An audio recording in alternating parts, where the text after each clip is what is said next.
how do you increase your manufacturing operating performance through your frontline leaders?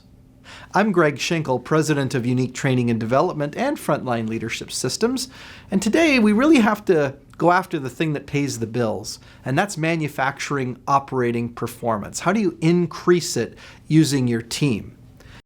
Probably the biggest myth is that your frontline leaders should already know how to extract maximum operating performance through their team members. But reality is they haven't really thought through how do you get results through other people. They haven't had the proper training. Now remember, your frontline leaders interact with 80% of your workforce, but they only get a small fraction of the development time and energy that you invest in your leadership team. So we need to look at what are some ways that you would focus on increasing manufacturing operating performance.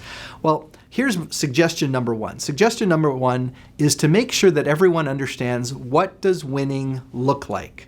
We take for granted that everyone knows what success is going to be that day. After all, we've got tons of KPIs and metrics and green and yellow and red indicators as to whether we're doing well. But do your people really understand what winning is? And if they don't, they're going to assume that just putting in their 8 or 10 or 12 hours in a shift is equal to winning. And that's not really what the metric is for winning. So increasing operating performance also means that people need to know what that looks like. Now, one client of ours actually had a piece of equipment that was rated to go at 13 units per minute, but it was only running at 10. Now, sometimes people run equipment at a certain rate because, that seems to be the rate that works well. It doesn't create many problems. But why is there a 30% gap between what the machine's running at now and what it's technically capable of? And I think if all they did in that case, by the way, is they just pointed out to the team members that the 30% gap was there, and then the machine started to run at 30% more and productivity increased almost immediately.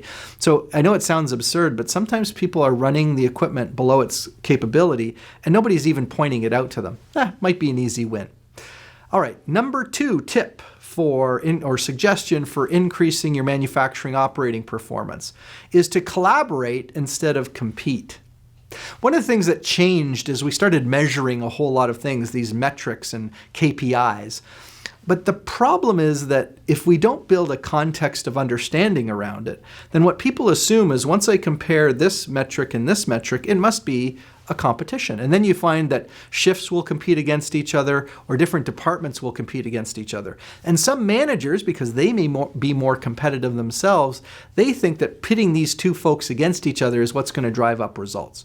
Well, we know that except for a small number of very competitive people, that generally most folks want to collaborate instead of competing. So make sure if you're using those metrics that you're using them to find out the best practices in your organization, to make sure that different shifts actually embrace those same success principles and put them into action. And then you'll find that that collaboration generates better operating performance. All right, suggestion number 3, and I know it's going to sound like I'm self-serving here, but invest in training. And when I say invest in training, I don't just mean external training like what we would provide to your team when you bring us in. I'm talking about investing in the training of your team members on how to do their jobs more effectively.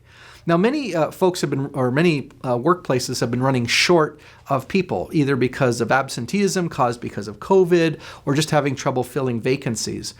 And I think that's gotten us away from investing in the training and development of our teams on how to do their jobs well. So finding any way in your organization to put the people with the right trainers to teach them the job competencies that they need should have an immediate positive impact on your operating performance.